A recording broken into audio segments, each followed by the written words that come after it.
Welcome to my channel unique dictation. 21 जनवरी 2025 जागरण संपादकीय speed 80 word पर मिनट। आज का शीर्षक है जेल से चुनाव। आइए स्टार्ट करते हैं लिखना। स्टार्ट। दिल्ली दंगे के आरोपित ताहिर हुसैन की ओर से चुनाव लड़ने के लिए जमानत की मांग पर सुप्रीम कोर्ट ने यह सही कहा कि ऐसे लोगों के चुनाव लड़ने पर रोक लगनी चाहिए। दुर्भाग्य से ऐसा तब तक संभव नहीं जब तक मौजूदा कानून में बदलाव नहीं होता। इस बदलाव के लिए सरकार को पहल करनी होगी और उसे राजनीतिक दलों का समर्थन करना होगा।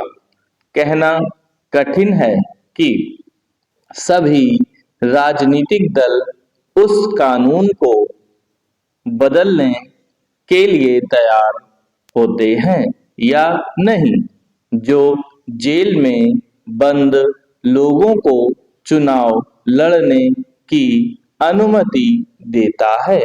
यह अनुमति इस मान्यता के आधार पर मिली हुई है कि दोष सिद्ध न होने तक हर व्यक्ति निर्दोष है।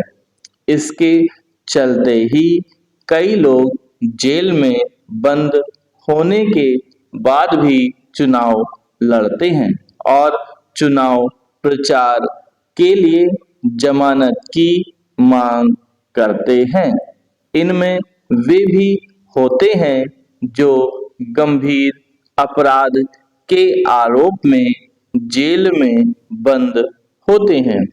विडंबना यह है कि ऐसे कई लोग चुनाव जीत भी जाते हैं क्योंकि वे जाति, पंथ, क्षेत्र के नाम पर या फिर अपनी बेगुनाही का रोना रोकर लोगों की भावनाओं को भुनाने में समर्थ हो जाते हैं। होना तो यह चाहिए कि मतदाता अपने प्रतिनिधियों का चयन परिपक्वता से करें, लेकिन कई बार ऐसा नहीं होता। इसका प्रमाण तब मिला था जब पिछले लोकसभा चुनाव में राष्ट्रीय सुरक्षा कानून के तहत जेल में बंद खालिस्तान समर्थक अमृतपाल सिंह ने पंजाब की खडूर साहिब सीट से जीत हासिल कर ली थी। इसी तरह टेरर फंडिंग में तिहाड़ जेल में बंद इंजीनियर रशीद ने जम्मू कश्मीर की बारामूला सीट से चुनाव जीत लिया था। इसके बाद विधानसभा चुनाव में उसे इस आधार पर चुनाव प्रचार के लिए जमानत मिल गई थी कि वह अपने दल का प्रमुख है। इससे बड़ी विडंबना और कोई नहीं कि जेल में बंद लोगों को मतदान करने की अनुमति तो नहीं होती, लेकिन वे चुनाव लड़ने के लिए स्वतंत्र होते हैं।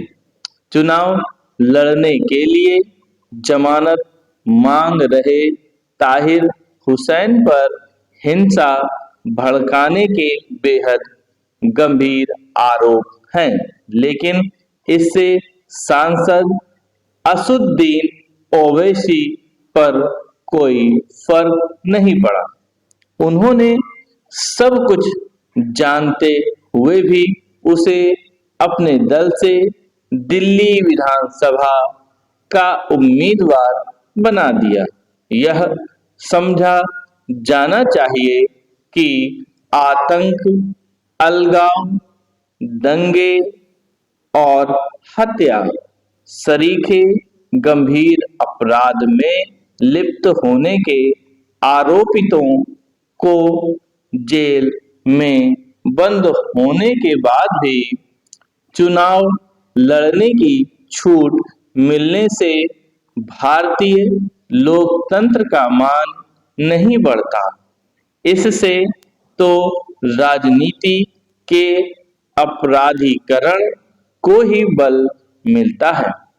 उचित यह होगा कि संगीन आरोपों में जेल में बंद लोगों को चुनाव लड़ने से रोका जाए। निस्संदेह बंदियों के भी कुछ अधिकार होते हैं, लेकिन उनके लिए चुनाव लड़ने को मौलिक अधिकार बना देना बिल्कुल भी ठीक नहीं। समाप्त।